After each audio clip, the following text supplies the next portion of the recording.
मी मुंबईची म्हणजे कायमच मुंबईत राहिले.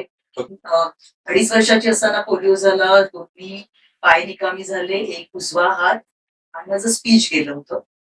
2.5 वर्षाचे असताना जेव्हा पोलिओ झाला त्याच्यानंतर खूप जग बदललं.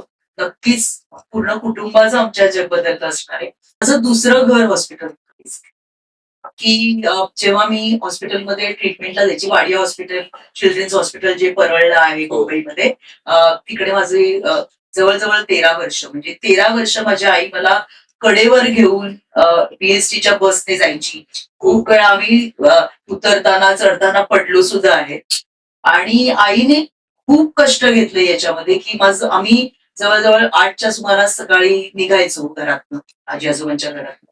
आणि मग वाडी हॉस्पिटलला जायचो. तिकडे फिजिओथेरपी, ऑक्युपेशनल थेरपी आणि स्पीच थेरपी या सगळ्या थेरपी झाल्या, की साधारण 12:30-1 वाजेपर्यंत निघायचो. शिवाजी पार्कला परत आजी-आजोबांच्या घरी यायचो. आणि तिकडे आल्यानंतर जेवलं की मग परत आई मला उचलून परत घेऊन जायची शिवाजी पार्कवरून चौपाटीला, दादर चौपाटीला. दादर चौपाटीला दुपारी जेव्हा पावसाळा सोडून, जेव्हा पाऊस असायचा तेव्हा नाही, पण ऊन असायचं दुपारचं तेव्हा सँड ट्रीटमेंट असायची बेसिकली. ओके. तर ती जी सँड थेरपी असायची त्याच्यामध्ये आईने एक मोठं पूर्वी पत्र्याची पिंप मिळायची. म्हणजे हल्ली खूप आपल्याला कमी दिसतात ती. पण पूर्वी ती होती आणखी त्याचं खालचं जे बूड होतं ते तिने काढून ठेवलं होतं आणि तेव्हा लोकसंख्या आपल्याकडे जायचं नव्हती त्याच्यामुळे म्हणजे चोरी कुठे होईल किंवा अशा पण गोष्टी नव्हत्या बेसिकली. तर चौपाटीवरती आई मला घेऊन जायची तिकडे आणि तिथे ते एका ठिकाणी ठेवलेलं असायचं ते पिंप. कायमचंच तिकडे होतं ते. आणि मग त्याच्यात मला उभं करून त्याच्यामध्ये गरम वाळू घालायची. आणि मग किती वेळ? 1 ते 1.5 तास.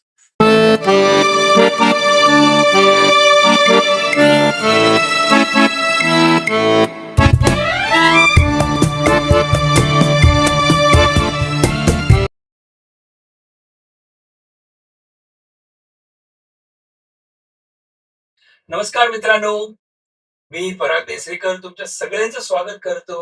तुमच्या, माझ्या आणि आपल्या सगळ्यांच्या आवडता प्रोग्राम जो आहे आय-पी-एल पॉडकास्ट.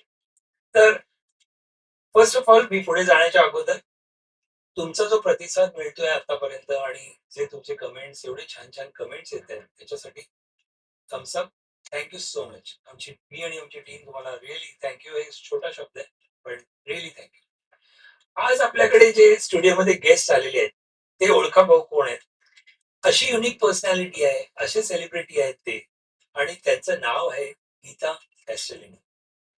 त्यांच्याविषयी सांगायचं म्हणजे ते एज्युकेशनिस्ट बरोबर. CSR कन्सल्टंट आहेत, कन्सल्टिंग सायकॉलॉजिस्ट आहेत. त्याच्यानंतर advisor for strategic planning and development म्हणजे कॉर्पोरेटसाठी आहे. म्हणजे किती गोष्टी आहेत. मी हे छोटं आहे, त्यांचे 3 ते 4 पानांचं तरी जास्तीच तुमचा प्रोफाईल आहे, पण मी सगळं वाचलं तर लोकांना कळणार नाही. तुमच्याकडूनच ऐकूया आपण. तर मित्रांनो, यांची हॉबी आहे driving, car rallies, reading, people watching. म्हणजे मी सांगतोय की पीपल वॉचिंग वरती आपण यांना एक स्पेशल प्रश्न विचारणार आहोत. डेफिनेटली माझ्या मनात आहे काहीतरी. तुम्ही मगाशी सांगितलं बिहाइंड द सीन्स मध्ये. आणि महत्वाची गोष्ट आपण टाइम न दवडता त्यांच्याकडे थेट जाऊया. गीताजी नमस्कार. आमच्या स्टुडिओमध्ये तुमच्या वेळात वेळ काढून आला. Thank you, thank you, thank you so much. नमस्ते. येस. तर मला सांगा तुम्ही इकडे यायला काही त्रास फेस झाला नाही? म्हणजे ॲड्रेस अगदी छान, काहीच प्रॉब्लेम नाही. काहीच? अगदी छान आहे. येस. तर आजच्या पॉडकास्टमध्ये एकच माझं म्हणणं आहे की तुम्ही दिल खोलून म्हणजे मनापासून सगळी उत्तरं मला सांगा. आम्ही तुम्हाला सगळे प्रश्न विचारणार. शुअर. सिली प्रश्न पण विचारू आम्ही. तर प्लीज आम्हाला आमच्या ऑडियन्स बरोबर तुम्ही गप्पा मारा. That is more important. Definitely. नक्की, नक्की. तर पुढे जायच्या अगोदर आपल्याबरोबर ऋता मॅडम पण आहेत आणि त्यांच्यामुळे तुम्ही आज आहात इथे. थँक्यू ऋताजी. तर ओके, आपण सुरू करूया. तर मला सांगा की तुमची जर्नी कशी सुरुवात झाली? बॉर्न अँड ब्रॉट अप मुंबईमध्ये कसं म्हणजे तुमची जर्नी मला माहिती आहे, पण आपल्या प्रेक्षकांसाठी खूप लोक तुम्हाला ओळखतात मला माहिती आहे. पण म्हणजे अ, खूप काही ड्रेस डिझायनिंग आणि आपण पण त्या प्रश्नांवरती येऊया. पण तुम्ही तुमची जर्नी थोडक्यात कसं? मी मुंबईची म्हणजे कायमच मुंबईत राहिले ओके. आणि असं गाव म्हटलं तरी ते सुद्धा मुंबईच. शिवाजी पार्कला राहायचो आम्ही. ओके. आणि, अ, 2.5 वर्षाची असताना मला पोलिओ झाला. ताप येऊन आणि अ, मला मोठी बहीण आहे ती फिजिओथेरपिस्ट आहे. कॅलिफोर्नियामध्ये असते. आणि धाकटा भाऊ माझा आहे तो पण अमेरिकेत असतो आणि both of them are very well settled. म्हणजे गेली ऑलमोस्ट 35 ते 40 वर्ष. ओके. आणि माझी आई आणि वडील आमचं एकत्र कुटुंब नाही बेसिकली. पण आता पोलिओ झाल्यानंतर आजी आजोबा म्हणजे माझ्या आई वडिलांकडे आईच्या आई वडिलांकडे आजी आजोबांकडे जास्त राहिलो आम्ही शिवाजी पार्कला. आणि मला पोलिओ सुद्धा माझा आजी आजोबांच्याच घरी झाला ऍक्च्युली. ओके. झाला तो. आणि 2.5 वर्षाची असताना पोलिओ झाला. दोन्ही पाय निकामी झाले, एक उजवा हात आणि माझं स्पीच गेलं होतं 2.5 वर्षाची. 2.5 वर्षाची असताना. आणि मग त्याच्यानंतरचा जो जर्नी सुरू झाला तो खूप इन्क्रेडिबल आहे माझ्या फॅमिलीसाठी. म्हणजे इट्स अ ग्रॅटिट्यूड बेसिकली की आज जी काही मी आहे ती माझ्या फॅमिलीमुळे आहे. आई वडील, आजी आजोबा, माझा भाऊ, माझी बहीण, आणि लग्न झाल्यानंतर माझा नवरा आणि त्याच्यानंतर मुलगी झाल्यानंतर मुलगी. क्या बात. तर या सगळ्याच्या व्यतिरिक्त सुद्धा मला असं खूप वाटतं की मी ज्या शाळेत होते बालमोल विद्या मंदिरमध्ये जे संस्थापक दादासाहेब रेगे, सर्व शिक्षक आणि जेवढे माझे मित्रमैत्रिणी शाळांमध्ये होते ते, आम्ही जिकडे राहायचो तिकडचे जे मित्रमैत्रिणी ते. कारण मला वाटतं की माझं आयुष्य जे अ, घडवलं गेलं ते ह्या सर्वांमुळे घडवलं गेलं. वा. आणि एक मला नेहमी असं वाटतं की आपण प्रत्येक वेळेला जी व्यक्ती आपल्या आयुष्यामध्ये येते ती व्यक्ती काही ना काही कारणाने येते. म्हणजे आलेत कोणतरी आणि असं नाही होत. काहीतरी प्रत्येक ह्याच्यात कुठेतरी मला वाटतं की काहीतरी तिकडे संदर्भ असतो आणि त्याच्यामुळेच येतात आपल्या आयुष्यामध्ये लोकं. राईट. आणि तसे जेवढी लोकं माझ्या आयुष्यात येऊन गेली, तेवढ्या सगळ्यांनी मला काही ना काहीतरी दिलंय आणि मी त्यांच्याकडून भरपूर शिकलेली आहे. हो. 2.5 वर्षाचं असताना जेव्हा पोलिओ झाला त्याच्यानंतर खूप जग बदललं. नक्कीच पूर्ण कुटुंबाचं आमच्या जग बदललं असणार आहे. आणि मला जेव्हा पोलिओ झाला तेव्हा माझा भाऊ फक्त 6 महिन्याचा होता. हो. त्याच्यामुळे तो आजी-आजोबांकडे वाढला. आजी-आजोबांच्या शेजारी जे लोकं राहायचे तिकडे वाढला. पण आई-वडिलांचं सगळंच लक्ष केंद्रित झालं होतं ते माझ्याकडे झालं. आणि माझं दुसरं घर हॉस्पिटल की जेव्हा मी हॉस्पिटलमध्ये ट्रीटमेंटला जायची, वाडिया हॉस्पिटल, चिल्ड्रन्स हॉस्पिटल जे परळला आहे हो. मुंबईमध्ये, तिकडे माझे जवळ-जवळ 13 वर्ष म्हणजे 13 वर्ष माझी आई मला कडेवर घेऊन पी-एस-टीच्या बसने जायची. खूप वेळा आम्ही उतरताना, चढताना पडलो सुद्धा आहे. आणि आईने खूप कष्ट घेतले याच्यामध्ये, की आम्ही जवळ-जवळ 8च्या सुमारास सकाळी निघायचो घरातनं, आजी-आजोबांच्या घरातनं. आणि मग वाडिया हॉस्पिटलला जायचो. तिकडे फिजिओथेरपी, ऑक्युपेशनल थेरपी आणि स्पीच थेरपी या सगळ्या थेरपी झाल्या, की साधारण 12:30-1 वाजेपर्यंत निघायचो. शिवाजी पार्कला परत आजी-आजोबांच्या घरी यायचो. आणि तिकडे आल्यानंतर जेवलं की मग परत आई मला उचलून परत घेऊन जायची शिवाजी पार्कवरून चौपाटीला, दादर चौपाटीला. दादर चौपाटीला दुपारी जेव्हा पावसाळा सोडून जेव्हा पाऊस असायचा तेव्हा नाही, पण ऊन असायचं दुपारचं तेव्हा सँड ट्रीटमेंट असायची बेसिकली. ओके. तर ती जी सँड थेरपी असायची त्याच्यामध्ये आईने एक मोठं पूर्वी पत्र्याची पिंप मिळायची. हो. म्हणजे हल्ली खूप आपल्याला कमी दिसतात ती. पण पूर्वी ती होती. आणखी त्याचं खालचं जे बूड होतं ते तिने काढून ठेवलं होतं. आणि तेव्हा लोकसंख्या आपल्याकडे जास्त नव्हती त्याच्यामुळे म्हणजे चोरी कुठे होईल किंवा अशा पण गोष्टी नव्हत्या बेसिकली. तर चौपाटीवरती आई मला घेऊन जायची तिकडे आणि तिथे ते एका ठिकाणी ठेवलेलं असायचं ते पिंप. कायमचंच तिकडे होतं ते. आणि मग त्याच्यात मला उभं करून त्याच्यामध्ये गरम वाळू घालायची. आणि मग पण किती वेळाची? 1 ते दीड तास. 1 ते दीड तास. कारण that was a good therapy basically. Okay. फिजिओथेरपीचाच तो एक पार्ट होता सँड थेरपी. आणि मग तिकडे दीड तास ते झाले, की मग ती मला वाळूतनं काढायची. आणि त्याच्यानंतर मग आम्ही महात्मा गांधी स्मारक जे स्विमिंग पूल आहे, ऑलिम्पिक्स जलतरणपटूंसाठीचं दादरचंच ना? शिवाजी पार्कचं. तर तिकडे जायचो मग आम्ही. आणि त्यावेळेला खूप पोलिओ पेशंट्स होते. मुलं खूप मुलांचं खूप कारण मुलांना खूप पोलिओ व्हायचा. त्याच्यामुळे तिकडे त्या जलतरण तलावामध्ये वेगळं आम्हाला पोलिओ पेशंटसाठी म्हणून दिलेलं होतं 2 तासाचं. की तिकडे कुठलं फक्त year पोलिओ असेल? पेशंट्स यायचे कुठलं सगळे. इयर हां. असेल साधारण हे? दिस मस्ट बी अबाउट मी 5 वर्षांनी आता मी 64 वर्षाची होईल हो, हो. यावर्षी. तर मी जे सांगते ते साधारण 3-3.5 वर्षापासून. हो. मी जेव्हा 3-3.5 वर्षाची होती तेव्हापासून. म्हणजे माझा जन्म 65चा आहे, 1965चा. तर साधारण 1965च्या सुमारास. 1965-66 साली. तर तेव्हापासून तुम्ही हां, हे तेव्हापासून मी treatment- स्विमिंग करतीये. वाह! हां. आणि swimming is also another good therapy basically आणि चांगला एक्सरसाइज मसल्सना पॉवर येण्यासाठी. जसं मी आधी सांगितलं तसं की दोन्ही माझे कमरेपासूनचे दोन्ही पाय लुळे झालेले होते. तर त्याच्यासाठी ते खूप चांगलं होतं. तर तेव्हापासून मी मला वाटतं जवळ-जवळ 9वी असेपर्यंत रोज जात होते स्विमिंगला. ओके. 9वी नंतर ते कमी केलं कारण एक तर शाळा होती प्लस शाळेमध्ये सुद्धा खूप सवलती छान मिळाल्या होत्या मला. बालभवन. बालभवन विद्या मंदिरमध्ये शिवाजी पार्कला शाळा आहे आणि अभिमान आहे मला त्या शाळेचा. बेस्ट. आणि मला त्या शाळेचाच नाही तर तिकडच्या शिक्षकांचा, दादासाहेब रेगेंचा खूप मोठा आणि त्यांचं एक व्हिजन होतं मला असं वाटतं आणखी दूरदृष्टी खूप छान होती. कारण ऍडमिशन्स मिळण्यासाठी सुद्धा त्याचा उपयोग होतो. मला परत जर का मागे गेलो आपण तर या सगळ्या ट्रीटमेंट्स तर माझ्या चालू असायच्या. मी आणि आई परत साधारण 7-7:30 पर्यंत आम्ही घरी यायचो स्विमिंग वगैरे झाल्यानंतर. आणि जेव्हा शाळेचं सांगायचं असेल तर बालमन विद्या मंदिरमध्ये जेव्हा मला ऍडमिशन दिली गेली, माझी मोठी बहीण ऑलरेडी बालमन विद्या मंदिरमध्ये होती. त्यामुळे आई-वडिलांना मला तिथेच त्याच शाळेमध्ये टाकायचं होतं मराठी मीडियमला. पण जेव्हा मला ऍडमिशन मिळाली, दादांनी मला ऍडमिशन दिली तिकडे. शिशु वर्गामध्ये असताना आई तिकडे यायची आणखी म्हणजे थोडा वेळ, की जेव्हा शाळा सुरू व्हायच्या आधी आधी मला आणून बसवायची आणि मग आई तिकडे बसायची थोडं.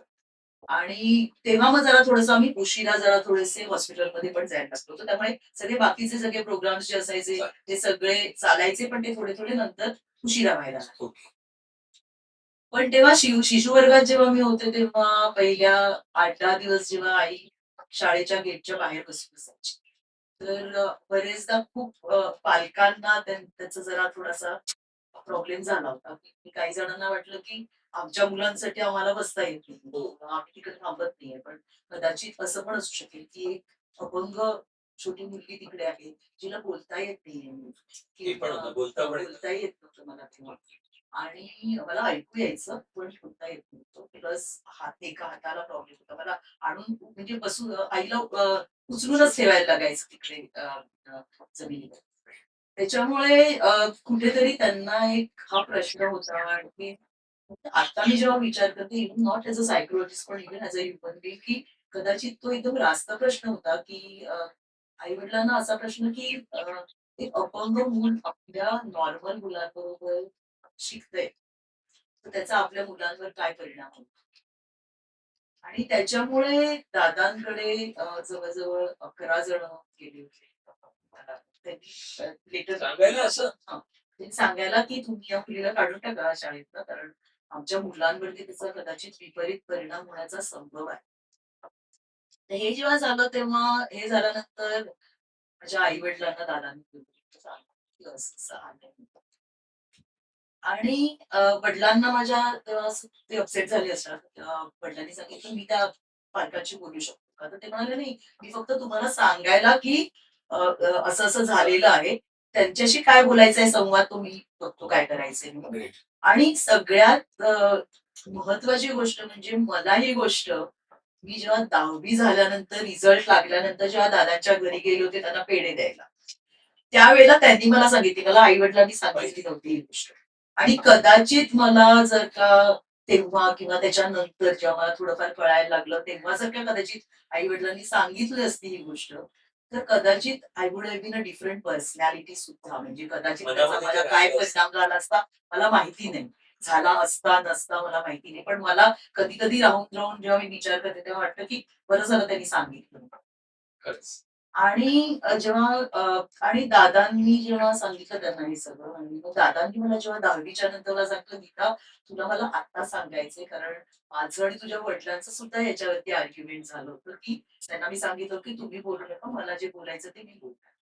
आणि त्याच्यानंतर दादांनी त्या सगळ्या पालकांना 2-3 दिवसात शाळेमध्ये बोलवलं. त्यांनी जेव्हा शाळेमध्ये बोलवलं होतं, तेव्हा त्यांनी त्या सगळ्या 11 मुलांची लिव्हिंग सर्टिफिकेट तयार केली. आणि त्यांना वाटलं होतं त्यांनी म्हणजे ते जेव्हा ते पालक आले आणि त्यांनी सांगितलं, की तुम्ही जे काही बोलताय आणि मला माहितीये मी काय करते आणि माझी जी दृष्टी आहे आणि मला जे वाटतंय, की इन्क्लुसिव्ह एज्युकेशन काय म्हणतात? इन्क्लुसिव्ह एज्युकेशन, की जिकडे तुम्ही सगळ्यांना घेऊन एकत्र शिक्षण देणं खूप महत्वाचं आहे. खरंच. आणि ही दूरदृष्टी मला खूप वाटते, की दादांमध्ये होती, की त्याच्यानंतर सुद्धा खूप इकडे विद्यार्थी होते, की जे अपंग होते आणि जे आले आणि जे दादांनी त्यांना नॉर्मल मुलांसारखं वागवलंय. शिक्षकांनी मुलांना नॉर्मल वागवलंय किंवा इव्हन विद्यार्थ्यांनी म्हणजे माझे मित्र-मैत्रिणींनी सुद्धा मला कधी असं काही जाणवून भासून दिलं नाही. आणि त्यांनी जेव्हा ते मला म्हणाले, की मग मी त्यांना विचारलं, "मग तुम्ही तिकडे लिव्हिंग सर्टिफिकेट कशाला आणलं? म्हणजे काय झालं असं?" ते म्हणाले, की "नाही, मला असं वाटतं की त्यांना मला सांगायचं होतं, की मी या मुलीला इकडेच विद्यार्थिनी ठेवणार, ती बालमोची विद्यार्थिनी कायम राहणार. तुम्हाला जर का जायचं असेल, तर तुम्ही तुमच्या मुलांना घेऊन जाऊ शकता आणि तुम्हाला हवं तर मी मदत करतो दुसऱ्या वेगवेगळ्या शाळांमध्ये ऍडमिशन्स क्या मिळवायला." बात है! आणि तेव्हा आणि त्यांनी सांगितलं, की मला वाटतं, की हे इन्क्लुसिव्ह एज्युकेशनचा हा भाग आहे, तर मला वाटत नाही, की मी काढणार आहे त्या मुलीला. तर तुम्ही अगदी तुम्हाला काही वाटायला नको, मी काही तुमच्यावरती चिडलेलो नाहीये. तुम्हाला वाटेल तर मी सर्टिफिकेट्स तयार ठेवली आहेत. तुम्ही ती घेऊन जा आणि तुम्ही नवीन शाळेमध्ये त्यांना प्रवेश द्या. हे जेव्हा झालं तेव्हा 4 जणांनी घेतली लिव्हिंग सर्टिफिकेट्स. ओके. आणि बाकीच्या ज्या 6 जण होते. तर 5 जणांनी मला वाटतं घेतलं. 6 जणांनी सांगितलं, की तुम्ही जर का सांगताय आणि तुम्ही एवढं छानपैकी आम्हाला समजावलंय, की एज्युकेशनमध्ये आमची मुलं सुद्धा त्याच्यात काहीतरी शिकतील. तर आम्हाला वाटतं, की आमचा तुमच्यावर पूर्ण विश्वास आहे आणि आम्ही आमच्या मुलांना इकडेच ठेवतो. तुम्ही तिला सुद्धा याच शाळेत ठेवा. क्या किती छान. तर हे जे काही होतं ते मला वाटतं म्हणजे मला तेव्हा जास्त पासूनच मला आधीच दादांबद्दल खूप गर्व होता आणि पण मला वाटतं 400 पटींनी तो वाढ. रिस्पेक्ट जास्त वाढला. बिलकुल. आदर जो होता. आणि मी त्यावेळची गोष्ट सांगतेय, जेव्हा इन्क्लुसिव्ह एज्युकेशन म्हणजे काय कोणाला माहित नाही. माहिती नाही. म्हणजे लोकांना स्पेशल स्कूल्सही माहिती नव्हत्या तेव्हा आणि बरीच जण अपंगांना घरीच वाढवायचे. म्हणजे शाळेमध्ये पण जायची नाहीत मुलं बरीचदा. हो. हं. आणि म्हणजे मला हेही माहितीये, की हॉस्पिटलमध्ये मी जेव्हा वाडिया हॉस्पिटलमध्ये होते, तेव्हा 13 वर्ष फक्त मी एकमेव पेशंट होते, की जिला आई माझी घेऊन जायची रोज. पण दररोज? रोज, रोज. सॅटर्डे. आणि असं पण होतं, की दर 2-3 महिन्यांनी मुलं यायची कमी व्हायची ट्रीटमेंटला. आई-वडील सांगायचे, "काय होणार आहे यांनी?" म्हणजे त्यांना असं वाटायचं, "काय आपण रोज घेऊन येणार या मुलांना आणि किती फरक. त्याचा काही फरक पडणार आहे का? काहीच फरक पडणार आहे तर कशाला? त्यापेक्षा म्हणजे आपण घरीच बसूया." आणि मग ते पलंगावरती बसून ठेवायचं. ओके. 3-3, 4-4 महिन्यांनी ती मुलं गेलेली असायची. म्हणजे मला कधीही त्या 13 वर्षामध्ये 3-3, 4-4 महिन्यांमध्ये असं लागोपाठ कोणी मित्र-मैत्रिणी दिसले नाहीत, की जे माझ्याबरोबर येतायत आणि ती मुलं ट्रीटमेंट घेतायत. ओके. त्यामुळे तो एक खूप अवेअरनेसही नव्हता बेसिकली. आणि त्यावेळेला ते हे जे काही झालं आणि म्हणजे मी आता एवढ्यासाठी सांगते, की 50 वर्षांनी सुद्धा मी जेव्हा कॉन्फरन्सेस अटेंड करते इन्क्लुसिव्ह एज्युकेशनच्या, ज्या गव्हर्नमेंटने चालू केलं, की स्पेशल स्कूल्स तर आहेतच. कारण काही मुलं असतात त्यांना स्पेशल स्कूल्स लागतातच डेफिनेटली. Specially mentally challenge. बरोबर. पण अशी पण काही मुलं असतात, की जी जर का नॉर्मल मुलांबरोबर ते विद्यार्थी शिकले, तर ते एकमेकांबरोबर राहून खूप छान शिकू शकतात. डेव्हलप होतील. आणि शिक्षणही चांगल्या पद्धतीने घेऊ शकतात. त्याचा काहीच प्रॉब्लेम नाही. म्हणजे मला आठवतंय, की पूर्ण शाळेमध्ये लिफ्ट नव्हती शाळेमध्ये आमच्या. आणि दरवर्षी जेव्हा इयत्ता बदलायची, जेव्हा 1ली तर 2री, 2री तर 3री. तर जेव्हा वरती असायचे, तेव्हा आमच्याकडे जे शिपाई मामा असायचे, ते मला उचलून वरती घेऊन जायचे आणि मला बाकावरती बसवायचे. आणि दादांनी आणखीन एक खूपच महत्वाची गोष्ट केली होती ती म्हणजे की आई वडिलांनी त्यांना सांगितलं होतं की त्याला आम्हाला ट्रीटमेंट द्यायची आहे. तर तिला नक्की त्याच्यात फायदा होणार हे आम्हाला माहिती आहे आणि आम्ही तो फायदा करून घेणार की कारण ट्रीटमेंटमध्ये नेहमी डॉक्टर्स सांगतात फिजिओथेरपिस्ट सांगतात की जेव्हा फिजिओथेरपी होते तेव्हा त्याच्यानंतर ती कुठेतरी आणखी वेगळी जाऊ शकते तर तुम्ही ती सोडू नका. ओके. तर ते जे होतं ते मला वाटतं दादांना खूप छान भावलं होतं. त्यांना कुठेतरी त्यांच्या मनात होतं ते की ते माझी जी शारीरिक जी कंडिशन आहे ती सुद्धा नीट व्हावी. आणि 4थी पर्यंत मी शाळेत नाही गेले. 4थी पर्यंत मी शाळेत न जाता घरी अभ्यास केला. आणि रोज मी जायची आणि त्याच्यामुळे मी आमच्याकडे ज्या पहिल्यांदी बालपणमध्ये 7 तुकड्या होत्या. मी प्रत्येक तुकडीमध्ये पहिलीमध्ये अ मध्ये होते, दुसरीत ब मध्ये होते, असं तिसरीमध्ये आणि चौथीमध्ये ड मध्ये होते, क असं सगळ्या प्रत्येक वेगवेगळ्या तुकडीमध्ये होते नेहमी. आणि ते एवढ्यासाठी होतं, की दादांनी जी वर्ग शिक्षक किंवा वर्ग शिक्षक असतील, तर त्यांना ते विचारायचे सगळ्या 7 तुकड्यांमध्ये, की कोण जाऊन गीताच्या घरी शनिवारी जाऊ शकतं. शनिवारी आम्हाला सकाळची शाळा असायची. ती सकाळची शाळा झाल्यानंतर कोण जाऊ शकेल का? की तिचे आई-वडील तुम्हाला ते मानधन देतील. पण तुम्ही तिकडे जाऊन तिच्या आईला सांगायचं, की तुम्ही पूर्ण आठवड्यात सोमवार ते शनिवार काय शिकवलं. वा. हे तर कोणाला मग सांगायचे? वर्ग शिक्षकांना. शिक्षक. मग त्यांच्यापैकी कोणतरी सांगायचं, की मी जवळच राहणार आहे किंवा मला जायला आवडेल. मग त्याप्रमाणे ते ठरवायचे, की या तुकडीमध्ये मला घालायचं, की त्या तुकडीतले जे वर्ग शिक्षक असायचे, तर त्या वर्ग शिक्षकांनी ते यायचे. आणि मग शनिवारी ते यायचे आणि शनिवारी दुपारपर्यंत आम्ही यायचो. मग अर्धा पाऊण तास आई ठेवायची जेवण झाल्यानंतर, की स्विमिंगला जायचं असायचं किंवा समुद्रावर जायचं असायचं. चौपाटीवरती सँड थेरपी करायला. तर त्याच्या आधी अर्धा ते 1 तास ठेवायची, की जेव्हा ते शिक्षिका यायच्या आणि संपूर्ण सोमवारपासून शनिवारपर्यंत काय-काय केलंय पूर्ण. पूर्ण. व्हेरी तर ते सगळं केल्यानंतर मग आई माझा अभ्यास रोज रात्री घ्यायची. ओके. अर्धा-अर्धा, पाऊण-पाऊण तास. रविवारी पूर्ण दिवस. आणि त्या रविवारी पूर्ण दिवसामध्ये जे काही गृहपाठ दिलेला असायचा इतर विद्यार्थ्यांना, तो मी रविवारी करायची, लिहायची. आणि मग माझे आजोबा जाऊन सोमवार, मंगळवारी त्या वर्ग शिक्षकांना शाळेत नेऊन द्यायच्या वह्या त्या वह्या. हा गृहपाठ केलेला आहे. तर ते बरोबर आहे की नाही? माझ्या आईने बरोबर शिकवलंय की नाही आणि मी ते बरोबर लिहिलंय की नाही हे सुद्धा मग त्या तपासून त्या जेव्हा शनिवारी यायच्या तेव्हा त्या सगळ्या वह्या मिळायच्या. तर म्हणजे this was such a journey की मला वाटतं प्रत्येक शाळेने आता सुद्धा ते करणं खूप गरजेचं वाटतं. कारण आता इतक्या वर्षांनी सांगते की आता 60 वर्षांनी सुद्धा खूप अशा कमी शाळा आहेत, ज्या तुझे एज्युकेशन मानतात. आणि that is a very sad point. भारतामध्ये मला असं वाटतं, की व्हायला पाहिजे. काही शाळा अशा आहेत, खूप छान शाळा, की जिकडे त्यांनी इन्क्लुझिव्ह एज्युकेशन घेतलंय आणि त्यांनी स्वतः स्पेशल टीचर्स ठेवलेले आहेत. पण सगळीकडे अजून झालेलं नाहीये. बरेचदा टाळाटाळ करतात. रिझन काय असेल तुम्हाला वाटतं? कारण मला असं वाटतं, की एकतर त्यांना वेगळे शिक्षक घ्यायला लागतात कधी-कधी. माझ्यासाठी म्हणजे मला पोलिओ झाला होता. पण काही जे सेरेब्रल पॅल्सी असतं किंवा ज्यांना काही पटकन जेव्हा ते बोलतात तेव्हा त्यांचे उद्गार पडत नाहीत. डेफ अँड म्यूट जे असतात, हिअरिंग इम्पेअर्ड म्हणजे ज्यांना बोलता येत नाही पण त्यांना ऐकू येतं.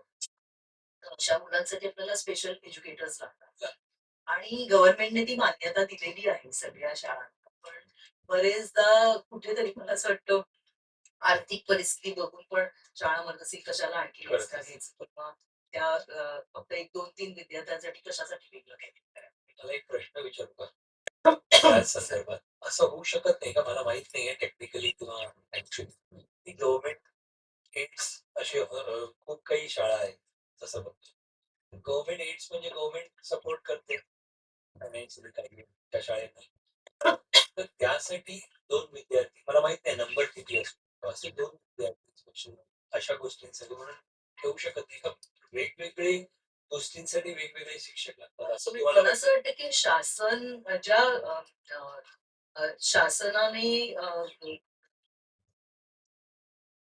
हे केलेले असतात त्याच्याला काय म्हणतात आपण की गव्हर्नमेंट रेकग्नाइज्ड एक्झॅक्टली ज्या शाळा असतात त्या सगळ्या शाळांमध्ये शासन त्यांना ते मदत करतं.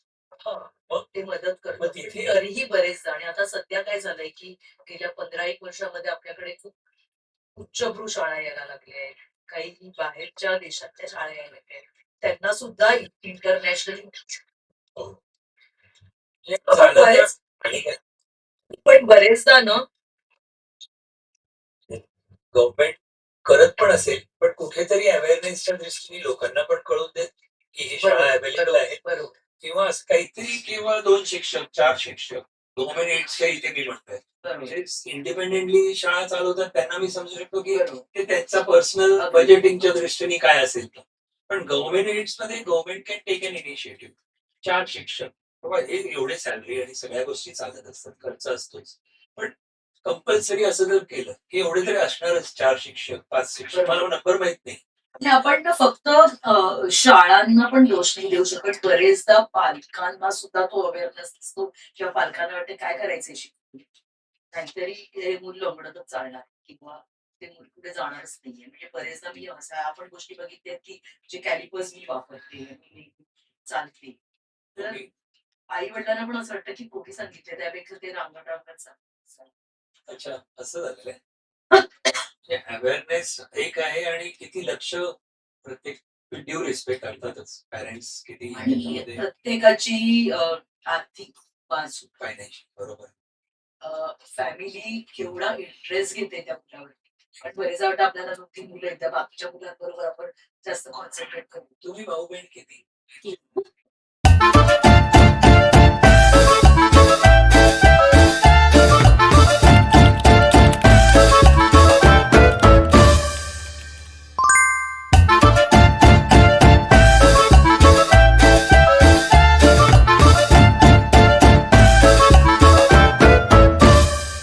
नमस्कार मित्रांनो. या छोट्याशा ब्रेक नंतर परत आपण एक कमर्शियल ब्रेक आता छोटा घेतलेला. आता तुमच्याकडे परत गीताजींकडे जाऊया. तर मी विचारत होतो तुम्हाला तुम्ही भाऊ-बहीण किती म्हणजे सगळे? मला एक मोठी बहीण आहे, मी मधली आणि धाकटा भाऊ माझा. Okay, okay. मग कसं तुम्ही आणि त्यांचं बॅलन्सिंग मला वाटतं खूप छान झालं. जरी मला नेहमी खूप गिल्टी वाटतं अजूनही, की माझ्या मोठ्या बहिणीला जेवढं कॉन्सन्ट्रेट करायचं असेल, तेवढं कदाचित ते झालं नसेल किंवा माझ्या भावावरती म्हणजे भाऊ 6 महिन्याचा असताना तो हो, आजी-आजोबांकडे आणखी शेजारीच वाढला जास्त आणि कारण सगळं लक्ष केंद्रित माझ्यावरती झालं होतं. मला पोलिओ झाल्यानंतर, की संपूर्ण माझी जी ट्रीटमेंट होती त्याच्यामुळे ते डेफिनेटली कुठेतरी जास्तीत जास्त लक्ष मला वाटतं 85% तरी लक्ष माझ्यावरती गेलेलं असणार नक्कीच. नोइंगली अननोइंगली होतं किंवा बस स्वाभाविक आहे म्हणजे ते. पण घरी मला कधीही कोणी असं वेगळं वागवलं नाही, की म्हणजे अ, खूप लाड केले नाहीत माझे. अच्छा. कधीच नाही केले लाड बेसिकली, की किंवा मला असं वाटतं, की जिकडे शिक्षा द्यायची तिकडे शिक्षा दिलेली आहे, की म्हणजे जसं माझ्या बहिणीला आणि भावाला वागवलं तसंच मला पण वागवलं, की म्हणजे असं काहीतरी असं हिला झालंय म्हणून असं काहीतरी करायला पाहिजे असं काही नव्हतं. त्याच्यामुळे मी खूप नॉर्मल लाईफ जगले आणि मी संपूर्ण माझं आयुष्य मला वाटतं त्यांनी खूप जास्त सुखकर केलं नॉर्मल करून. सो की नाईस. त्यामुळे मला कुठेही न्यूनगंड हा प्रकार आला नाही. एक्झॅक्टली. मग पुढे कसं तुमचं करिअरमध्ये कसे आलात तुम्ही? सुरुवातीचं म्हणजे नंतर कसे तुमची जर्नी झाली सांगा ना? तर काय झालं 4थी पर्यंत मी म्हटलं, की जसं मी शाळेत जात नव्हते. पण मग 5वीत असताना दादांनी सांगितलं आता इंग्लिश सुरू झालंय आणि वेगवेगळे जास्त अभ्यासक्रम वाढलाय. तर मग जरा थोडंसं उशिरा आलं तरी चालेल. मग माझं दप्तर, माझी बहीण किंवा माझा भाऊ माझ्या वर्गात दप्तर जाऊन बसायचं माझ्या बाकावरती आणि मी आमचं 11ची पावणे 11ची शाळा असायची. ओके. तर मी 12:30 पाऊणला जायची. अच्छा. आणि मग तिकडे जायची आणि मग बसायची आणि मग त्याच्यानंतर मग मी संध्याकाळी जायला लागले स्विमिंगला किंवा जे सॅड थेरपी होती. सॅड थेरपी थोड्या वर्षांनी, काही वर्षांनी कमी झाली. आणि मी 6 वर्षाची असताना मला माझी वाचा परत आली. हां, हां. Speech therapy. त्यामुळे तो एकदम छान झालं होतं, की स्पीच छान थेरपीविषयी थोडं काही सांगू शकाल? मला तेवढं एवढं आठवत आठवत नाही नाही. जेवढं काही, पण जे स्पीच थेरपी एक नक्की, की पूर्ण जो 13 वर्षांचा जो जर्नी होता माझा हॉस्पिटलचा ट्रीटमेंटचा, I was like a big guinea pig. कारण कुठलंही म्हणजे पूर्ण जगभरामधून पोलिओसाठी कुठलीही ट्रीटमेंट यायची ती मुंबईत किंवा भारतामध्ये आल्या तर पहिल्यांदा माझ्यावरती व्हायची. हो. की आईस थेरपी आहे म्हटलं, जसं सॅट थेरपी पण बाहेरूनच ओके आली. ओके शॉक ट्रीटमेंट आहे. तर ह्या ज्या काही ट्रीटमेंट होत्या, मी माझी शॉक ट्रीटमेंट खूप वर्ष चालली. हो म्हणजे शॉक्स द्यायला गेले मसल्स नीट करण्यासाठी म्हणून त्यांना जास्तीत जास्त म्हणजे मला नेहमी आईच्या बोलायची तेव्हा आई मला नेहमी सांगायची की मी तिला प्रश्न विचारायची की काय म्हणजे आता माझा तो पाय तसा नीट व्हायचाच नाही कारण मसल पॉवर झिरो म्हणजे माझ्या डाव्या पायाची अजूनही मसल पॉवर झिरो आहे. तर म्हणजे झिरो आहे म्हणजे नक्की काय? कारण ते असं ऐकायची मी नुसतं फक्त आईला जेव्हा डॉक्टर काय बोलायचे ते सांगायचे किंवा फिजिओथेरपिस्ट वगैरे सगळे. मला आई नेहमी फक्त सांगायची, "अगं म्हणजे कुंभकर्ण." कुंभकर्ण कसे झोपायचं? असं तसे तुझे पाय झोपलेले आहेत. हो तर म्हणजे या गोष्टी ती मला वाटतं ते इतकं छान पद्धतीने त्यांनी इतकं छान वेगवेगळ्या पद्धतीने पोलिओ म्हणजे काय नक्की असं सांगितलं होतं, की मला ते जसं भीतीने वाटायची, "अरे बापरे! काय झालंय आपल्याला?" किंवा मला हे पण आठवत नाहीये खरं तर, की मला केव्हा जाणवलं, की आपण वेगळे आहोत. सो नाईस हे सुद्धा मला जाणवलं नाही. म्हणजे कुठेतरी नॉर्मल जाणवलं असेल शाळेत असताना, कारण मला माहितीये की शाळेत असताना पीटीचा पिरियड जेव्हा फिजिकल ट्रेनिंग जेव्हा असायचं तेव्हा हार्मोनमधनं शिवाजी पार्कमध्ये सगळ्या मुलांना खेळायला घेऊन जायचं. बरोबर तेव्हा मी वर्गात एकटी बसलेली असायची. पण सगळ्यात मजा म्हणजे मला त्याच्यात एवढं काही वाटायचं नाही कारण खूप मुलांना आमच्या वर्गातल्या ज्या माझ्या मैत्रिणी होत्या, त्या मैत्रिणींना वाटायचं की गीताला देतात ना आपण, मग त्यांना पोट दुखायचं त्यांचं, कोणाचं तरी डोकं दुखायचं. तुमच्यावर गप्पा मारायला तेव्हा गप्पा मारायला सांगायचं, "मला आज जायचं नाहीये, मी गीताबरोबर थांबते कारण मला खूप डोकं दुखतंय." माझ्याबरोबर कोणतरी असायचंच नाही. असायचंच. त्यामुळे मला ते पण वाटायचं नाही खरं तर वाटलं की नाही. खेळायला आपल्याला जायला मिळत नाहीये किंवा Right. काय. आणि जे लेझिम किंवा जे काही वेगवेगळे व्यायामाचे प्रकार असायचे, ते मला पीटी टीचर्स येऊन शिकवायच्या आणि त्याची माझी परीक्षा घ्यायची ओके सगळ्या विद्यार्थ्यांबरोबर. अ, ह्याच्यात मला आणखीन एक सांगायला खूप आवडेल, की जिकडे आम्ही राहायचो ज्या ठिकाणी शिवाजी पार्कमध्ये दादरला. त्या सोसायटीमधली जी मुलं होती, माझे जे मित्र-मैत्रिणी होते, अ, मला त्यांना सगळ्यात क्रेडिट द्यायला आवडतं नेहमीच कारण कुठेही मला म्हणजे मी सगळे खेळ खेळले लहान असताना. हो म्हणजे अ, लिंबू-टिंबू म्हणून घ्यायचे मला. ओके पण सगळे खेळ खेळले मी, की म्हणजे साखळी-साखळी आहे, चेत-चेत म्हणतात ज्याला किंवा लगोरीसारखा खेळ आहे, खो-खो तुम्ही आहे. खेळायचं मी सगळं खेळलेली आहे.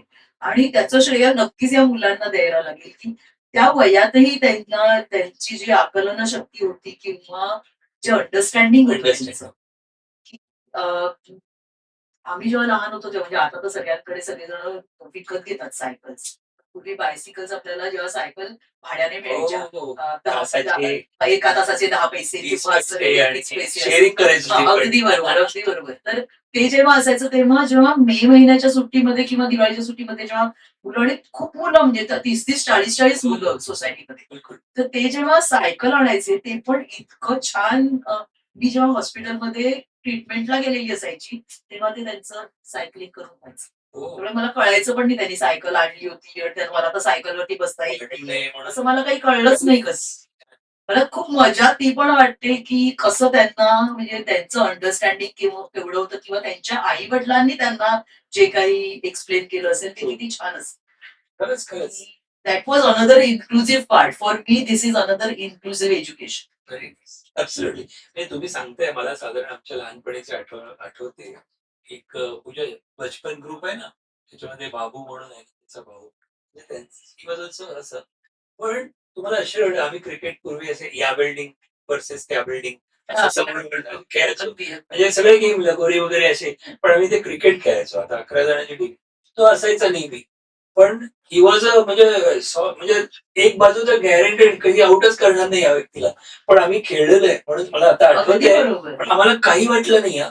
आणि तुम्ही- सामावून घेतात हा, तुम्ही नॉर्मल मुलं. म्हणताय बरोबर आहे की आपण रनर वगैरे होते पण अदरवाईज काहीच नाही पण म्हणजे तुम्ही आणि हे म्हटल्याप्रमाणे इन्क्लुसिव्ह एज्युकेशनच की म्हणजे ते मूल पण किती आत्मविश्वास येतो त्याला, की अरे बरोबर. आपण दुसऱ्यांबरोबर खेळतोय. बरोबर. त्या नॉर्मल मुलांना कळायला लागतं, की आपल्याला कसं त्यांच्याबरोबर सामावून बिहेव घेतात. करायला पाहिजे. खरंच त्यांना कसं सामावून घ्यायला पाहिजे. या गोष्टी पण कळतात. बेस्ट की बेस्ट कुठेतरी नाही करता येते तर म्हणजे एकमेकांशी बोलून किंवा नाही करता येणार आहे. मग आपण हे असं करूया. आणि त्याच्यामध्ये कोणाला काही वाटण्याचं पण नाही अगदी, होते, कारण एकमेकांना सांभाळून घेतात अगदी बरोबर. पण जेव्हा तुम्ही म्हटल्याप्रमाणे की कोणी जर आपले मोठेच जर तसे वागले की हे डिफरंट आहे हे डिफरंट आहे then हा, तो आपणच आपणच डिफरन्शिएट करतो. So ते नाही झालं. अगदी बरोबर. Very nice. मग तुमचं करिअर आता तुम्ही जसं म्हणालात आणि की ते कसं घडलं म्हणजे तिथे करिअर म्हणजे मी 8वीत वगैरे असताना मग आणखीन जास्त वेळ जायला लागले शाळेमध्ये. आणि 8वीमध्ये जेव्हा जायला लागले जास्त वेळ, माझी आई ती she use to work early. पण मला पोलिओ झाल्यानंतर तिने बंद हो. केलं. आणि she is handicraft teachers training मध्ये ट्रेनिंग द्यायची टीचर्ससाठी. आणि she was a national award winner. Dolls आणि टॉईज वगैरे त्यांचं नाव काय? शीला निळकंठ. तर ते जे होतं ते सगळं मी जेव्हा 8वीमध्ये जायला लागले, मग तेव्हा आई ज्या हँडीक्राफ्ट टीचर्स ट्रेनिंग सेंटर जे होतं, तिकडच्या ज्या चेअरपर्सन होत्या कुसुमताई वानखेडे, तर त्यांनी आईला विचारलं, आता गीता जायला लागली शाळेचं, तुम्ही थोडा वेळ तरी येऊ शकाल का? आणि मग आई जायला लागली आणि मग आई प्रिन्सिपल झाली होती त्या कॉलेजची. कुठलं कॉलेज? आणि handicraft teachers training centre वरळीला, Adarsh Nagar. आणि मी 8वीत असताना जेव्हा शाळेत जायला लागले आणि मला असं अभ्यासामध्ये काय फार छान इंटरेस्ट, आणि म्हणजे मी असं कुठली I was an average student. आणि असं काही नव्हतं की म्हणजे मला काहीतरी शिकायचंय किंवा काय. अ, काय नाही शिकायचं हे जास्त माहिती होतं मला. आणि मला ड्रॉइंग मध्ये खूप इंटरेस्ट होता. अ, तर म्हणजे शाळेसाठी बरेच नॅशनल अवॉर्ड्स किंवा स्टेट अवॉर्ड्स पण माझ्यामुळे मिळाले. तर ते ते सगळं झालं तर मला वाटायला लागलं काहीतरी ड्रॉइंग मध्ये करायला पाहिजे आणि जे स्कूल ऑफ आर्ट्स मध्ये जायला पाहिजे. आणि मग मला आई सांगायची ड्रॉइंगची कुठली कुठली कॉलेजेस आहेत, ते मला ती सांगायची. तर मग म्हटलं मला जे स्कूल ऑफ आर्ट मध्येच जायचंय, मला ड्रॉइंगच करायचंय. कारण माझ्या डोक्यात फक्त एकच होतं की ड्रॉइंग करायचं, बाकी काही अभ्यास नाही करायचा. पण तसं नव्हतं. अ, मग 8वी 9वी झाल्यानं मग intermediate, elementary intermediate grade exams दिल्या आणि सगळं. पुढे. ते पुढे गेले. मग 10वी झाल्यानंतर मी त्यानंतर मग ठरवलं, पण पण मला माझे आजोबा नेहमी म्हणायचे की सरळ तोपर्यंत आम्ही तिकडनं दुसऱ्या सोसायटीमध्ये राहायला गेलो होतो. तर ते कीर्ती कॉलेजच्या समोर होतं. मला आजोबा म्हणाले, समोर कीर्ती कॉलेज आहे, 11वी-12वी तिकडे करून तिकडेच एक ग्रॅज्युएशन कर. कशाला जे.एस. क्लोबाटला जायचे, कारण कॅडल रोडवरनं व्हीटी स्टेशनला जायचं. बरोबर. म्हणजे तुला प्रवास करायला लागणार. तोपर्यंत मी स्वतः एकटीने कधी प्रवास केला नाही. तर आजोबांचं असं म्हणणं होतं, तू इकडे या कॉलेजमध्ये जा. आणि मला ड्रॉइंग करायचे, काहीतरी करायचे. आणि तिकडनं कुठल्याही बसेसही जात नसते आमच्या इकडनं, पीएसटी बसेस. तर मला तिकडनं पोर्तुगीज चर्चला चालत जायचं म्हणजे 15 मिनिटं लागायची. पण मग आई वडिलांनी कधी नाही. आई वडील म्हणाले, तुला जायचं इकडे तिकडे जाऊया. जे स्लोफाट मध्ये मला ऍडमिशन मिळाली. आणि मग तिकडे मी जायला लागले, तर मग ते आमची बॅग्स आणि एक तर पोर्टफोलिओ खूप मोठी असायची. मोठ्या शीट्स ठेवायच्या. मग त्याच्यासाठी आईने एक शिपाई ठेवले होते की जे माझ्याबरोबर यायचे सकाळी. आणि सगळ्यात महत्वाचं म्हणजे माझ्याबरोबर 3 मैत्रिणी असायच्या माझ्या, की त्यावेळेला म्हणजे अजूनही आपल्याला माहिती आहे की स्टुडंट्सना रेल्वे कन्स्ट्रक्ट केली. हो.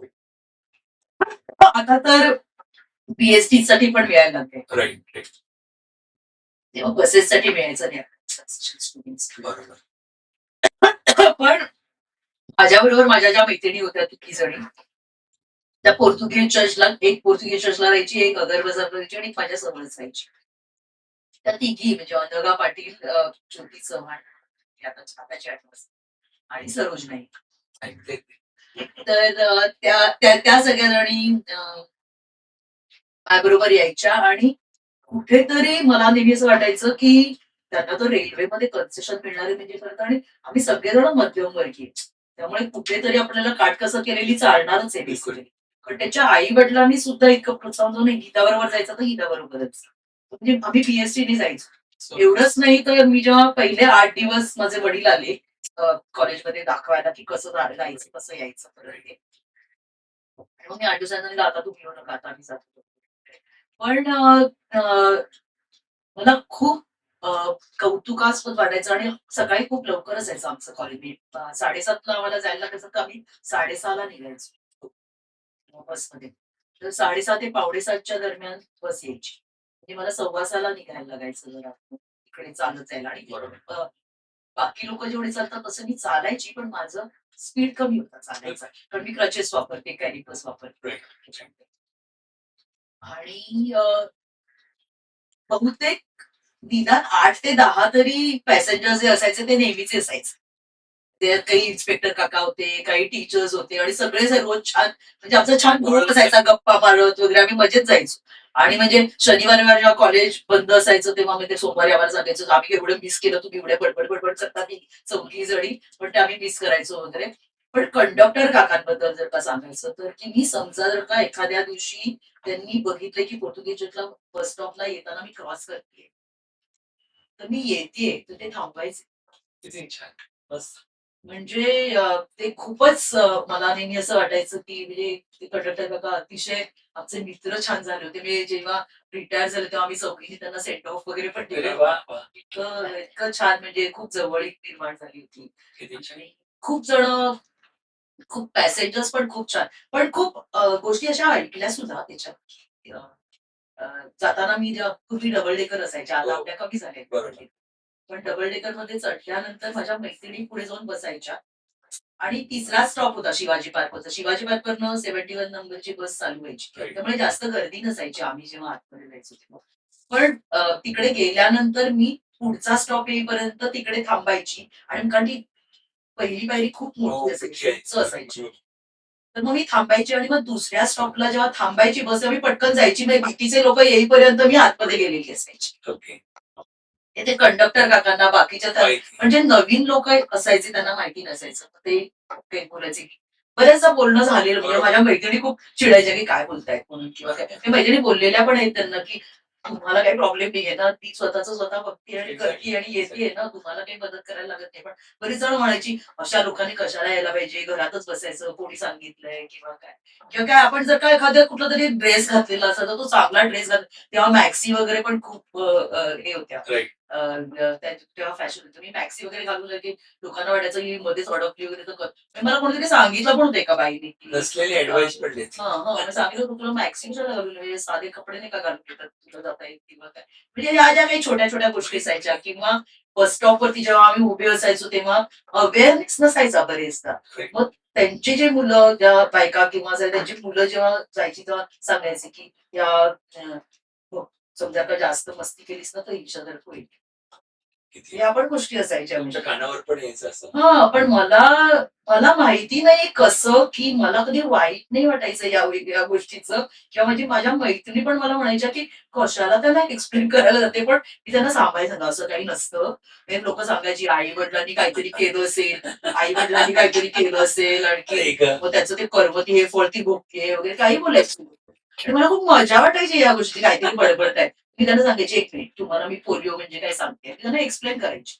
आणि माझ्या मैत्रिणीच बघायचं मला मैत्रिणी सांगायच्या काहीतरी उगीच त्याला काय सांगत असते उगीचच त्यांना. त्यांना काही अर्थ नाही काहीतरी उलट तुला त्याला झापायला पाहिजे होतं. हो. त्यांना कळतच नाहीये काय बोलतायत ते. Right. म्हणजे दॅट मच सेन्स आणि मला तर कधी-कधी म्हणजे आता इव्हन टुडे इट हॅपन्स. असं नाहीये की तेव्हाच व्हायचं. म्हणजे खूप जण आता जेव्हा बोलतात किंवा काय किंवा खूप चांगल्या सुखवस्तू घराण्यातली लोकं बोलतात. हो, ते ते जास्त बोलतात की म्हणजे मॉलमध्ये वगैरे पण बोलतात खूप जण. ओके. पण like that is part of life. Part of म्हणजे मला आता तर कीव येते या लोकांची. मला तेच म्हणायचं आहे. अशा वेळेस ज्यांचं नॉलेज नाहीये हां. त्यांची तुम्हाला राग ते येण्याचा आता सुशिक्षित आहेत. म्हणजे मला नेहमी वाटतं की जेव्हा तुमच्याकडे डिग्री छान पोस्ट ग्रॅज्युएशन आहे किंवा पीएचडी त्या डिग्रीला काही अर्थ नसतो. लो ते म्हणजे आपण म्हणतो. शिक्षण झालंय असं नसतं. त्याच्यामुळे ते आता मला ती कीव यायला लागते. पण मला कुठेही कधी वाईट या गोष्टीचं वाटतं नाही की अरे अवेअरनेसच नाहीये त्यांच्याकडे. तर आपण काय करू शकतो? राईट. पण तुमचा आता मला एक प्रश्न आहे. Most of the people are still students at 18 पण यू बिकेम अ लेक्चरर. 18व्या वर्षी तुम्ही लेक्चरर हे कसं झालं? मी एज्युकेशनमध्ये खूप ॲक्सिडेंटली आले ॲक्चुअली. ओके. आणि काय झालं की अ, अ, 10वी झाल्यानंतर मी जसं जेजुश्रीला फडमध्ये गेले, मग टेक्सटाईल्स केलं. आणि मग त्याच्यानंतर मी स्पेशलायझेशन माझं डायरी प्रिंटिंगमध्ये केलं, टेक्सटाईल डिझाइनमध्ये. आणि त्याच्यानंतर मला वाटतं आणि तोच एक सुमार होता 80चा, की जेव्हा टेक्सटाईल मिल्स बंद व्हायला लागल्या होत्या मुंबईमध्ये. आणि त्याचा परिणाम जॉब्सवरती पण होत होता. आणि मला आठवतंय माझा पहिला पगार ₹150 होता. काय केलं त्या ₹150 पहिलं? मी माझ्या Celebrate कसं आजोबांना धोतर दिलं आणि आजीला साडी दिली. आठवण असते ना अशी? हो, हो. अगदी, अगदी. खरंच. आणि मला असं वाटतं की म्हणजे मला वडील सांगायचे की अरे 150 रुपये काय करते दुसरीकडे आपण काहीतरी बघूया किंवा काय की कारण त्यांना असं वाटायचं ते म्हणायचे की आपल्याकडे काम करते ना त्या मावशी सुद्धा जास्त कमवतात पण ते टेक्सटाईलचं ते खूप विचित्र वातावरण हो. होतं संपूर्ण बरोबर. प्लस त्याच्यात एक अपंग होते मी 35 तरी इंटरव्ह्यूज दिले वेगवेगळ्या टेक्सटाईल मध्ये हो. की ते जेव्हा मी इंटरव्ह्यूज दिले तर कुठल्या जॉबसाठी ते असायचं म्हणजे तुमचं? Textile designer design. Designer okay. तर तेव्हा काय व्हायचं की जेव्हा इंटरव्ह्यूज घ्यायचे तेव्हा क्रिएटिव्हिटी किंवा टॅलेंट न बघता प्रत्येक वेळेला जेव्हा ही मुलगी आतमध्ये येते तेव्हा मी माझे जे डिझाईन्स वगैरे घेऊन दाखवायला जायला वगैरे यायची त्याच्यासाठी कधी कधी वडील असायचे माझ्या बरोबर किंवा बरोबर. कधी कधी एखादा शिपाई असायचा की दाखवण्यासाठी म्हणून. मग ते परत बाहेर जाऊन बसायचे पण त्यांच्या एक्सप्रेशन्स वरनं मला माहिती असायचं हा जॉब आता माझा नाही हे मला माहिती होतं आणि तिकडे कुठेतरी माझ्या वडिलांना सुद्धा खूप फील व्हायचं की हा जॉब मिळत नाही आणि तो जॉब नव्हता मिळत कारण त्यांच्या डोक्यात हे असायचं की ही मुलगी येणार कशी आपल्याकडे एम्प्लॉयमेंटसाठी बरोबर. ती प्रवास कसा करणार एक आता कामाच्या एखाद्या व्यतिरिक्त फील्डमध्ये या बाकीच्या गोष्टी जास्त जास्ती डोक्यामध्ये त्यांच्या आहेत. म्हणजे टॅलेंट Particular- क्रिएटिव्हिटी वगैरे बाजूलाच ते राहील सेकंडरी पार्ट. तो सेकंडरी पार्ट आहे कारण त्यांच्या डोक्यात असायचं की आपण जर का तिला पैसे देणार आहोत आपण पगार देणार आहोत तर आपल्याला त्याचं काहीतरी मिळणार आहे का बरोबर. हा सुद्धा त्यांच्या कुठेतरी डोक्यात असणारच बरोबर. ऍट द सेम टाइम मला वाटतं मिल्स मध्ये कसं असायचं की कामगार म्हणजे कामगार असा मोठा वेगळा. घोळका यायचा मग त्या सुद्धा त्याच्यात मी पडले तर काय हे पण काहीतरी कदाचित त्यांच्यामध्ये कारण माझ्या आजोबांचा हे टेन्शन असायचं कारण आजोबा म्हणायचे दुसरीकडे काहीतरी करता येत नाही का टेक्सटाईल मिल्स मध्येच कशाला कामगारांबरोबर तुला काम करायला पाहिजे किंवा असं म्हणजे मी बॉम्बे डाईंग मध्ये 8 दिवस काम केलं ओके. मला मिळाला होता तो जॉब जेव्हा आणि तेव्हा 8 दिवस माझे आजोबा तिकडे येऊन उभे राहायचे अख्खा दिवस काय बात.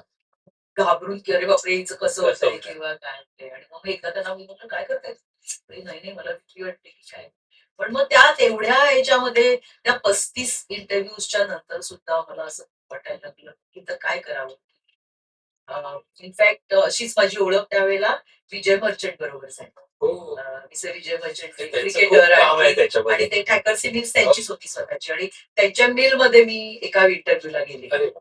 आणि तेव्हा म्हणजे त्या सगळ्यात शेवटच्या क्षणी जेव्हा मी ऍक्सिडेंटली नंतर एज्युकेशन मध्ये आले तर थोडस सांगते हो, ह्याच्याबद्दल सांगा ना. कारण ते विजय मर्चंट मला मी एचआर बरोबर त्यांचा इंटरव्ह्यूज मध्ये झाले मला त्यांच्या बॉडी लँग्वेज वरनं कळलं होतं की आपल्याला ते हा जॉब मिळणार अच्छा. आणि त्यावेळेला विजय मर्चंट नॅप म्हणजे नॅशनल असोसिएशन फॉर ब्लाइंडचे चेअरमन होते हो. आणि मी त्यांना ओळखत होते कधी भेटले नव्हते पण माहिती होते ते खूप चांगले more than cricketer as a social हो. वर्कर ऐकलं. कारण ते national society of equal opportunities for the हँडिकॅपचे चेअरमन होते बऱ्यापैकी काम आणि केलेलं आहे ती त्यांनी. जी संस्था होती त्या संस्थेमधून मी 3.5 वर्षाची असल्यापासून अपंगांच्या स्टेट लेवलला आणि नॅशनल लेवलला स्पोर्ट्स असायचे फक्त मी रनिंग विथ क्रचेस रनिंग आणि डार्चरी मध्ये भाग घेतलाय वा वा. स्विमिंग मध्ये भाग घेतलाय आणि नेहमी मेडल्स मिळायचे क्या बात. तर त्यामुळे मला माहिती होते कारण ते जेव्हा प्राइज डिस्ट्रीब्युशनला ते असायचे असायचे. पण मी कधी त्यांच्याशी बोलले नव्हते पण नाव माझं मला माहिती वाटतं होतं. लहानपणापासून विजय मर्चंट माहिती होतं आणि मग कधीतरी बहीण भाऊ जेव्हा क्रिकेट बघायचे टीव्हीवरती वगैरे तेव्हा माहिती होतं पण more than that I knew him more like a social worker तर माझी ठाकरसी मिल्सची इंटरव्ह्यू झाला आणि मी लिफ्ट मधनं त्यांच्या बाहेर येत होते तेव्हा ते समोर दिसले.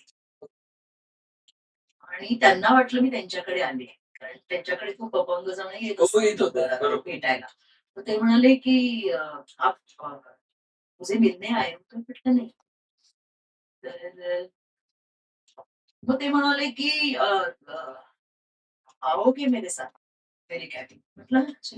अरे वा. क्या बात. त्यांनी मला मी त्यांना मी म्हटलं की I had come over here for an interview as a designers for the designers position म्हणे अरे वा तर म्हणाले की then your job is done म्हटलं no I will not get that अच्छा. असं तुम्ही सांगितलं. हा.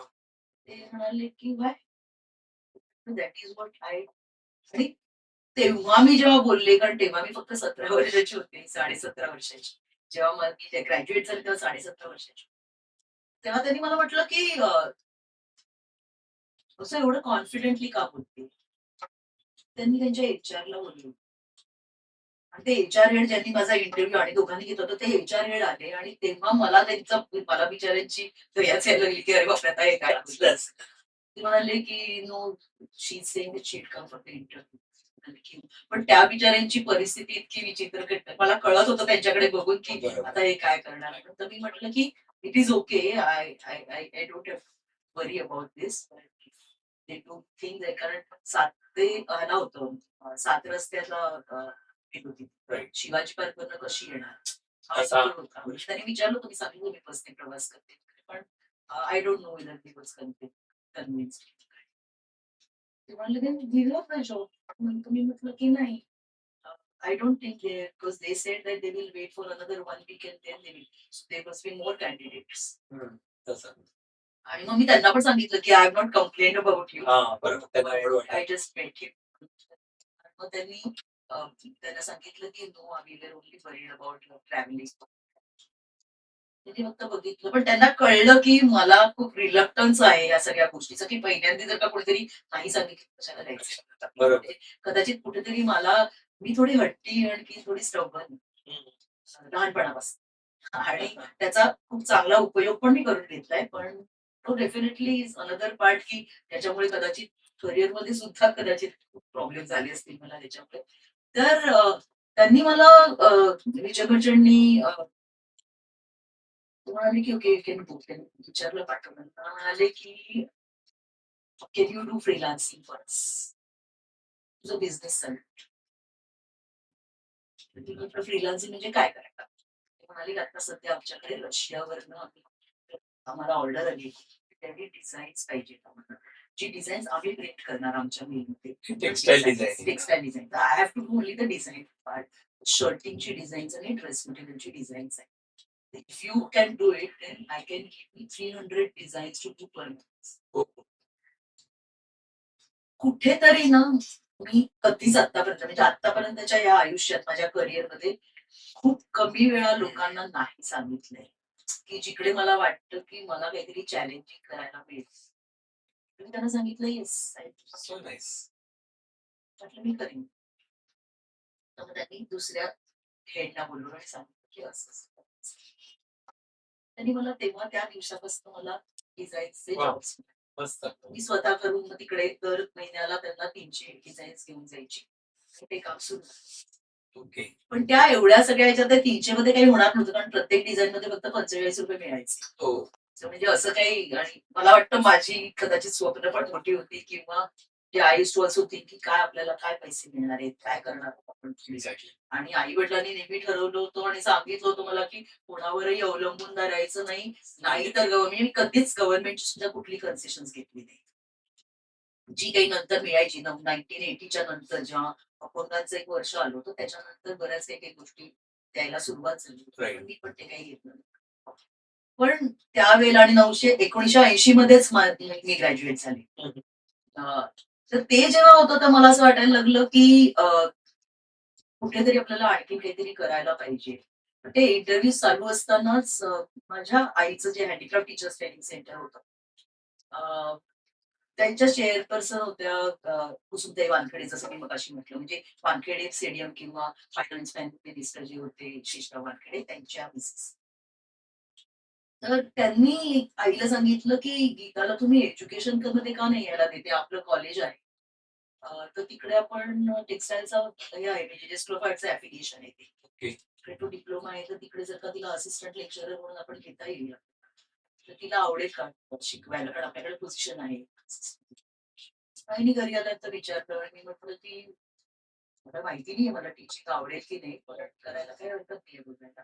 आणि तसं मी 1980 मध्ये सुरू केलं लेक्चरिंग. लेक्चर. वा वा. आणि कुठलं कॉलेज? तेच कॉलेज का? हा हा हँडीक्राफ्टचं हा तुम्ही बरोबर हा रहेजा कॉलेज बेसिकली आता त्याच्यानंतर ते रहेजानी येतं. हे वरळीलाच का? बरं.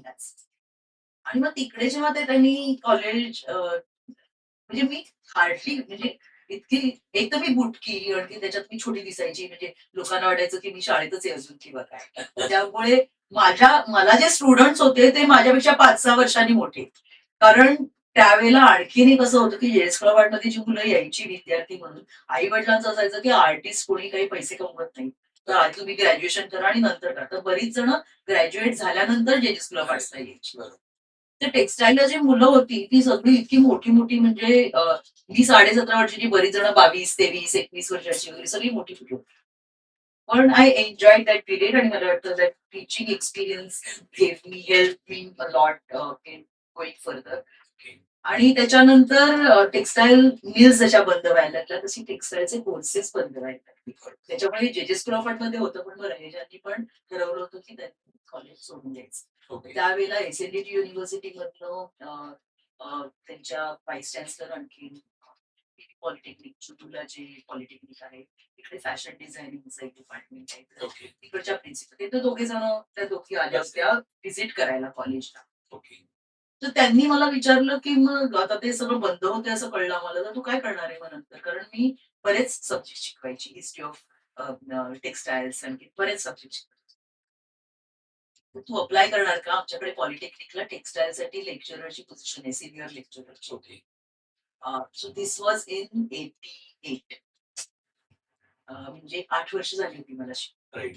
आणि त्या 8 वर्षामध्ये बिकॉज टेक्सटाईलचा खूप मोठा प्रॉब्लेम होता.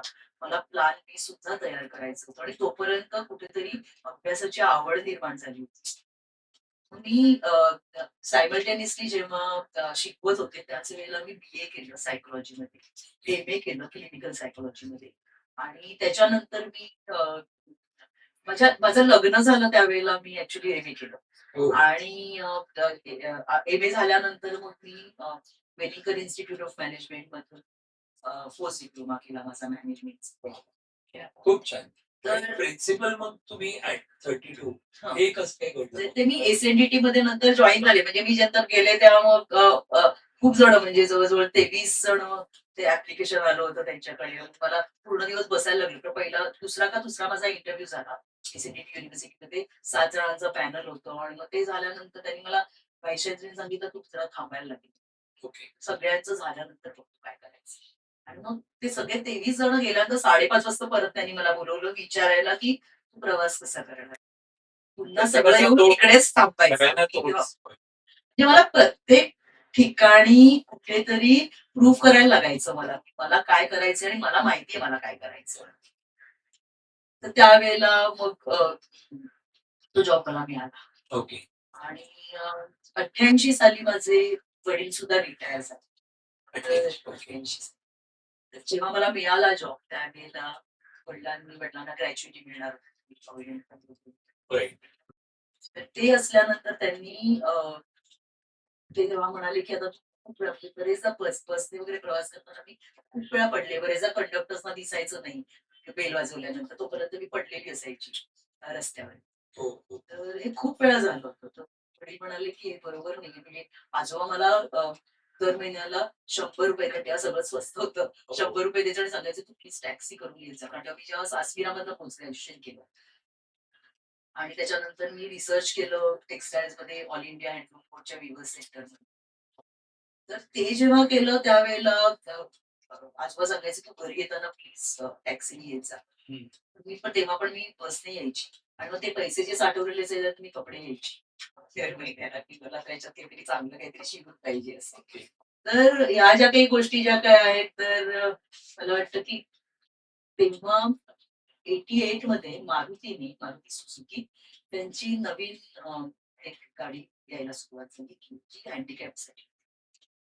पहिल्या ज्या 20 गाड्या येणार होत्या त्या सगळ्या हँड ऑपरेटेड ओके. आणि ऑटोमॅटिक गिअर्स जेव्हा भारतामध्ये ऑटोमॅटिक गिअर गाड्या नव्हत्या. नव्हत्या. नव्हत्या. तर वडिलांनी ती ऍडव्हर्टाइजमेंट बघितली होती. वडील म्हणाले, की "मी माझी ग्रॅज्युएटीचे पैसे त्यासाठी त्याच्यात गाडी घेऊन देतो. तू तुला आवडणार आहे का करायला?" ते म्हणाले, की "करायला लागेल कारण आता प्रॉब्लेम येत आहे. तू ट्रॅव्हलिंग. खूप चालायला तुला प्रवासात खूप प्रॉब्लेम येतो." तर मग आम्ही गेलो आणि मग ते बघितलं आणि मग त्याच्यात 4 वेगवेगळी मॉडेल्स होती. T-R-E, T-R-D, T-R-D, T-R-C, T-R-D, T-R-E आणि टी-आर-एफ असे. म्हणजे ज्यांना दोन्ही हात नाहीयेत त्यांच्यासाठी सुद्धा होतं. पायांनी जर का चालतात. असं प्रत्येक वेगवेगळं होतं. फक्त त्याच्यासाठी हार्जेरीला जे all India institute of physical medication rehabilitation centre आहे, हॉस्पिटल तिकडनं मला डिसेबिलिटीसाठी, तोपर्यंत मी कधी डिसेबिलिटी सर्टिफिकेट घेतलं नाही, कारण मी कधी कॅन्सेशनच घेतलं नाही. आणि मी वाडिया हॉस्पिटलमध्ये माझ्या ट्रीटमेंट झाल्यामुळे हाजेरीला कधी गेले नव्हते. पण त्या तिकडे जेव्हा त्यांनी सांगितलं की तुम्हाला तिकडे जाऊन बघायला लागेल की ऑर्थोपेडिक सर्जन तुम्हाला अ, अ, देतील सगळे तुमच्या टेस्ट करून की तुम्ही चालवू शकता किंवा नाही, म्हणजे कपॅसिटी आहे की नाही. मग ते तिकडे जाऊन घेतलं आणि टीआरसी मॉडेल म्हणजे दॅट इज फुल्ली ऑटोमॅटिक, जिकडे सगळं हाताने म्हणजे ब्रेक, एक्सिलेटर सगळं हाताने करता येईल असं, वा. दोन्ही पायाचा वापर न करता तसं एक मॉडेल जे होतं ते त्यांनी लिहून दिलं. त्यांनी सांगितलं हे मॉडेल, आणि ते कॉन्फिडेन्शियल असतं. अच्छा. ते बंद करून आपण ते जेव्हा मारुतीमध्ये जातो त्या जायचं होतं मला की मला हे घ्यायची आहे म्हणून, तर त्यांना मी सांगितलं की हे माझं डिसेबिलिटी सर्टिफिकेट त्यांना दिले आणि त्यांनी हे enroll केले. तर त्यांनी मला सांगितलं की ते टीआरसी मॉडेल आहे. हे डिझाईन आणि मग केलेल्या ते- गाड्या असतात की स्पेशल आता बनवतात? तेव्हा जेव्हा मारुतीने केलं तर त्या पहिल्या ज्या 20 आल्या होत्या त्या जपानवरनं डायरेक्ट आल्या. Okay okay. म्हणजे मी 88 पासून जवळ 2003 ओके. 2003 पर्यंत ती गाडी चालली. वा. त्याच्यानंतर सुद्धा मी एका मैत्रिणीला दिली ती गाडी, आणि त्याच्यानंतर ती 5-6 वर्ष ती चालवली ती गाडी. ओके. पण ती जी गाडी चालवली ती अ, खूप छान, म्हणजे आरटीओ मध्ये सुद्धा माहित होतं किंवा कोणाला मोटर ट्रेनिंग स्कूल सुद्धा माहिती नव्हतं की काय आहे. एक तर ऑटोमॅटिक गाडी आहे, दुसरी म्हणजे हँडिकॅप साठी आहे. तर त्यांनाही माहिती नव्हतं. तर मोटर ट्रेनिंग सेंटरला सांगितलं की आम्हाला काही माहिती नाही. पण आम्ही जिकडे राहायचो तिकडे वरती एक विनोद वर्मा म्हणून होते. तर ते बरेचदा फॉरेनला जाऊन आले होते आणि त्यांना ऑटोमॅटिक माहिती त्यावेळेस. त्यांनी वडिलांना सांगितलं की मी शिकवत होते. मी ऍक्च्युली 3 दिवसात गाडी शिकली. आणि त्यांनी त्यांच्यामुळेच गाडी शिकली, कारण त्यांनी मला खूप शिव्या देत गाडी शिकवली की कशी गाडी चालवायला म्हणजे पाहिजे. बरोबर शिकवलं. एकदम चांगली गाडी शिकवली त्यांनी. आणि त्यांनी गाडी शिकवल्यानंतर बेसिकली चौथ्या दिवशीपासून आय वॉज ड्रायव्हिंग. फक्त कोणतरी ड्रायव्हिंग लायसन्स वाला माझ्या शेजारी असायचे. आणि आमच्याकडे स्वतःकडे घरी नव्हती गाडी. ट्रॅव्हलिंग तुमचं याच्यामुळे थोडंसं एवढी म्हणजे वर्ष तो म्हणजे चांगला. Car is my life line today. खरंच आहे. म्हणजे इफ यू सी हाऊ ती आणि आता तर खूपच प्रॉब्लेम आहेत. लोकसंख्या वाढली कम्फर्ट झोन म्हणा किंवा ती नेसेसिटी पण आहे, पण त्याच्या कम्फर्ट पीएसटी बसेसचे पायऱ्या इतक्या उंच असतात, खूपच प्रॉब्लेम आहे त्याच्यामुळे. नॉर्मल it is a व्यक्तीला life. तर आहेच त्रास, Okay. पण असं असेल तर ही बिकम्स. अगदी, तर अगदी. माझा प्रश्न होता, त्याचं उत्तर मला पाहिजे होतं की प्रिन्सिपल तुम्ही 32व्या वर्षी हा, sorry. हे कसं बनलात, म्हणजे तुम्ही तर आणि ते- कुठल्या कॉलेजचं किंवा काय? मी एसएनईटी एका इंटरव्ह्यू मध्ये पण ऐकलं की तुम्ही कॉलेज सेटअप पण पटकन चॅलेंज घेतलं, आणि ते काय काय हेच होतं का ते? सांगा ना मला. आपल्या ऑडियन्सला हो, बरोबर. ते कसं झालं ना की मी एसएनडीटी मध्ये होते. मग एसएनडीटी मध्ये मी 96 पर्यंत सिनियर प्रोफेसर होते मी तिकडे, आणि 13 सब्जेक्ट शिकवत होते. एसएनडीटी कुठे? सांताक्रूझ. सांताक्रूझ. सांताक्रूझ. जुगुतारा. हो हो. फॅशन डिपार्टमेंट जे सुरू झालं होतं, आणि फॅशन डिपार्टमेंट सुरू झाल्यानंतर ते it was more on a fashion industries भारतामध्ये इन्फन्सी स्टेजला होती त्यावेळेला. बरोबर. आणि textile is a backbone of fashion industry. Absolutely. तर मी सगळे म्हणजे chemistry of dies, chemistry of fibres, history of Indian costumes and textiles, textile design, सगळे जेवढे टेक्सटाईलचे जेवढे सगळे विविंग, सगळे जेवढे सब्जेक्ट होते, स्क्रीन प्रिंटिंग, ब्लॉक प्रिंटिंग, सगळे सब्जेक्ट मी शिकवत होते. वाव. आणि हे तुम्ही सस्मिरा मधून शिकला असाल. मी जे स्कूल ऑफ आर्ट्स मध्ये, मग सासमिरामधनं मी जास्त थिओरिटिकल नॉलेज, पोस्ट ग्रॅज्युएशन जे केलं मी ते. Right. आणि प्युअर सेंटर मध्ये जेव्हा मी होते तेव्हा जे मी रिसर्च केलं history of Indian costumes and textiles वरती, तर त्यावेळेला तिकडे ते गव्हर्नमेंटचं म्हणजे हँडलूम बोर्डचं आहे. Right. तर ते बेसिकली काय झालं की तेव्हा 80च्या सुमारास जेव्हा मी रिसर्च करत होते तेव्हा आपल्या पंतप्रधान जाणार होत्या फेस्टिवल ऑफ इंडियाला लंडनला. इंदिरा गांधी. हा. बरोबर. तर तेव्हा त्यांच्या साड्या डिझाईन करायला मी त्या टीम मध्ये होते. मित्रांनो, ऐकलं की नाही? त्यामुळे ते खूप छान खूप छान एक्सपिरियन्स होता मला. आणि मी खूप दिग्गज लोकांबरोबर काम केले, म्हणजे विवर सेंटरचे जे डायरेक्टर्स वगैरे होते ते सगळे मोठमोठी लोक होती. आणि त्यांच्याबरोबर मला काम करायला मिळालं at the age of 17.5 years. आपल्या पंतप्रधान त्यांचे साड्यांच्या डिझाईन मध्ये आणि वर्तमानपत्रांमध्ये जेव्हा त्यांचे फोटो वगैरे असते, अरे वा, असं झालं होतं ते. क्या बात आहे. वाव. मस्त. तर आणि मग माझं ना एक आणखीन एक आहे की जरी खूप हँडिकॅप्ड होते, त्याच्यामुळे मला जॉब मिळत नव्हते पहिल्यांदा आणि नंतर मिळायला लागल्यानंतर लोकांना कळतं की हो. हिला येतंय सगळं होतंय आणि मग आपला acceptance काम कुठेही वाढतो. प्रॉब्लेम येत नाहीये त्याच्यात. Acceptance त्यामुळे तो वाढतो. जास्त छान म्हणजे आपल्याला मग पुढे हे पण करायला छान मिळतं. पण आणखीन एक आहे की दर 7-8 वर्षांनी मला एक असा किडा येतो की काहीतरी वेगळं करायचं. आणि मग ते वेगळं करायचं म्हटल्यानंतर मी प्रिन्सिपलला जाऊन भेटले आणि त्यांना मी सांगितलं की मी 1 वर्ष विदाउट पे घेऊन जाते. SNDT. ओके. सांगितलं की मला विदाउट पे घेऊन जाते पण मला मी मर्चंडाइज मॅनेजमेंटचा कोर्स करते आणि आपण इकडे मर्चंडाइज मॅनेजमेंट फॅशन मध्ये चालू करूया. त्यामुळे काही करायची गरज नाहीये. You are over qualified. काही करू नकोस. म्हटलं मला आता कंटाळा आलाय. आणि म्हटलं मला माहितीये की आपल्याला आणखी 4-5 महिन्यांमध्ये पोझिशन येते हेड ऑफ द डिपार्टमेंट. मला त्याला पण पुढच्या वर्षी अप्लाय करायचं. मग त्या जरा थोडं असं हे झालं.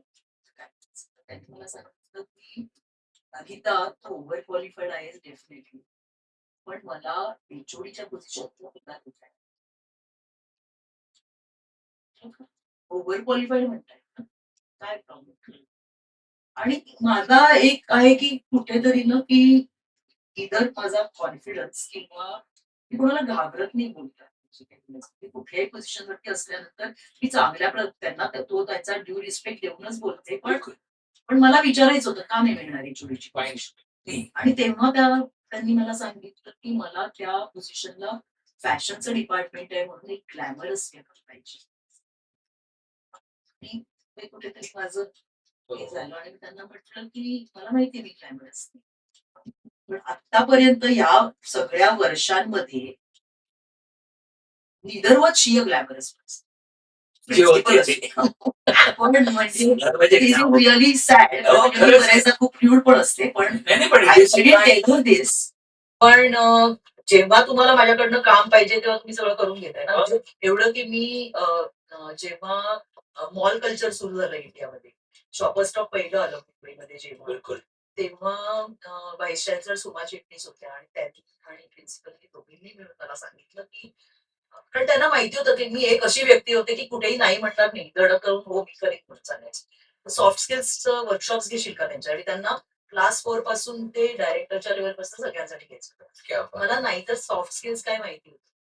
काय करायचंय माहिती नव्हतं. म्हटलं मला माहिती नाहीये पण म्हटलं तुम्ही देत असाल तर मी करते. आणि मग ते जे मला ते मी युनिव्हर्सिटीतनं जायची ते करायला आणि ते जेव्हा करायला फॅशन डिपार्टमेंट मध्ये जायची तेव्हा मला नाही पैसे मिळायचे, ते युनिव्हर्सिटीला मिळायचे पैसे. पण एक नाव झालं तयार. बिलकुल. आणि त्याच्यामुळे बाकीचे मॉल झाल्यानंतर बाकीचे मॉल्सनी मला बोलवायला सुरुवात केली. मग मी माझं स्वतःचं ते कन्सल्टन्सी सुरू केली. अच्छा. मी सॉफ्ट स्किल्स आणि तसंच मी सॉफ्ट स्किल्स कॉर्पोरेटला शिकवायला सुरुवात केली. ओके. की जिकडे इफेक्टिव्ह कम्युनिकेशन स्किल्स आहे किंवा time management, leadership skills, team management, team building किंवा how to behave in public किंवा how to control a situation किंवा how to cope up with a situation. ह्या ज्या छोट्या छोट्या गोष्टी होत्या त्या मी करायला सुरुवात केली. आणि ते खूप वाढलं आणि मग गार्मेंट इंडस्ट्रीमध्ये जास्त कारण फॅशन इंडस्ट्रीमध्ये नाव होते आणि कॉलेजमध्ये फॅशनमध्ये होते त्याच्यामुळे ते नाव झालं चांगलं. मग लोक बोलवायला लागली त्याच्यावर. ओके. त्यामुळे ह्या सगळ्या गोष्टी करताना मी होतेच ना. मी त्यांना म्हटलं की म्हटलं ग्लॅमरस मग ठीक आहे. मग मी घरी आल्यानंतर माझ्या नवऱ्याला सांगितलं की असं असं माझा नवरा मरीन इंजिनियर आहे. He was a chief engineer म्हणजे आणि जस्ट रिटायर्ड 3 इयर्स बॅक कोविडच्या वेळी 5 वर्षापूर्वी कोविडच्या वेळेला त्यांनी निर्णय घेतला की आता सेल नाही करायचं. ओके. तर तो मला म्हणाला की त्याने मला सांगितलं हा चेक आहे पुढच्या 3 महिन्यांचा जो आपल्याला द्यायला लागतो ऍडव्हान्स मध्ये नोटीस हा चेक आहे. हा 3 महिन्यांचा चेक घेऊन जा.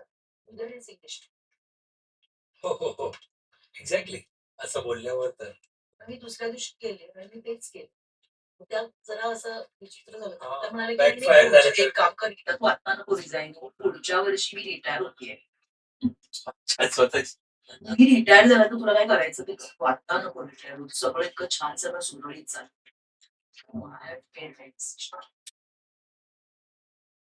तोपर्यंत ह्या ज्या बाकीच्या गोष्टी होत्या म्हणजे this had nothing to do with textiles पण मॅनेजमेंटची स्किल झाली होती. सगळे सॉफ्ट स्किल्स. त्यामुळे ते सगळे सॉफ्ट स्किल्स मी करतच होते. त्याच्यामुळे ते माझं छान चाललं होतं. Very nice. म्हणजे ते इंडिपेंडेंट तुमचं कॉर्पोरेट ट्रेडिंग चालू होतं. हो. आणि हे आणि हे जेव्हा झालं सुरू तेव्हा माझी मुलगी खूप लहान होती. आणि मी आले आणि मग 2-3 महिने म्हणजे 3 महिने झाल्यानंतर मला क्लोथिंग एक्सपोर्ट प्रोसेसिंग झोन म्हणून सिप्सला म्हणजे अंधेरीला एक पूर्ण एक्सपोर्ट झोन आहे. फॅशन आणि गार्मेंट इंडस्ट्रीज. तर तिकडे त्यांचं जे ऍडमिनिस्ट्रेटिव्ह बिल्डिंग होतं ते पूर्ण बिल्डिंग रिकाम होतं. ओके. तिकडच्या चेअरमनचा मला फोन आला, की आम्हाला कळलं, की तुम्ही सोडलंय युनिव्हर्सिटी, तर आम्हाला फॅशनचं इन्स्टिट्यूट चालू करायचं. क्या बात है. तर तुम्ही करू शकाल का? फक्त एकच अट आहे, की आम्हाला 3 महिन्यात सुरू करायचं. हो. मला 2 चॅलेंजेस होते. एक तर फॅशन इन्स्टिट्यूट मला चालू करायला मिळतंय. इतक्या वर्षांचा माझा जो हा एक्सपिरियन्स आहे, तो मला कुठेतरी कामी लावता येणार आहे. तोपर्यंत मी सायकॉलॉजिस्टही झाले होते. माझं मॅनेजमेंट झालं होतं. प्लस टेक्सटाईल्सचं रिसर्च पर्यंतचं झालं होतं. हे सगळा एकूण मला चांगला अनुभव. बिलकुल. तर ते सगळं झालं तर मला असं वाटायला लागलं, की व्हाय नॉट? मी त्यांना म्हटलं करते मी. फक्त 3 महिने मला जरा माहिती नाहीये, पण बहुतेक मी करू शकेन 3 महिने. म्हणजे तुम्ही या इकडे ऑफिसमध्ये तुम्ही बघा सगळं. आणि मग मी दुसऱ्याच दिवशी त्यांना भेटायला गेले. ओके. आणि मग मी पूर्ण ते बिल्डिंग बघितली आणि छान रूम्स होत्या सगळं. म्हणजे रूम्सचं डिझाइन करण्यापासून की कशी क्लासरूम पाहिजे, लायब्ररी कशी पाहिजे, हे सगळं करून मला वाटतं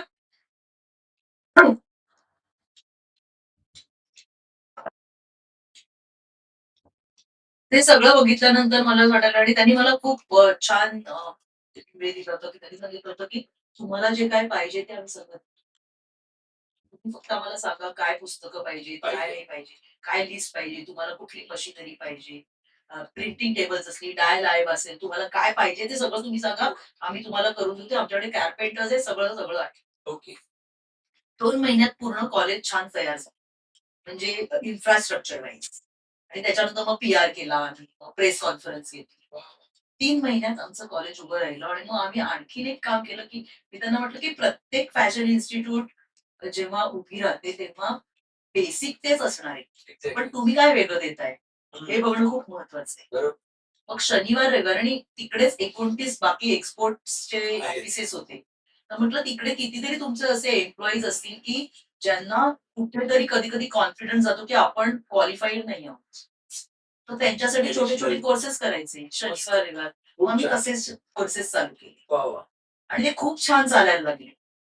आणि असं मी हे पहिलं कॉलेज माझं चालू केलं. कॉलेजचं नाव काय? क्लोथिंग एक्सपोर्ट प्रोसेसिंग झोन अंधेरीला. अंधेरी. आणि मग त्याच्यानंतर ते खूप सिप्समध्येच सिप्स अजूनही आहे का ते? म्हणजे जे ज्वेलरीवाला सिप्स आहे ना, हो. त्याच्या समोर क्लोथिंग ते अजूनही आहे कॉलेज? कॉलेज नाहीये आता. ओके. पण ते अजून तिकडे आहेत आणखीन सगळं बाकीच्या गोष्टी आणि चालेल. बाकीच्या टेस्ट वगैरे सगळं चालू आहे. बरे.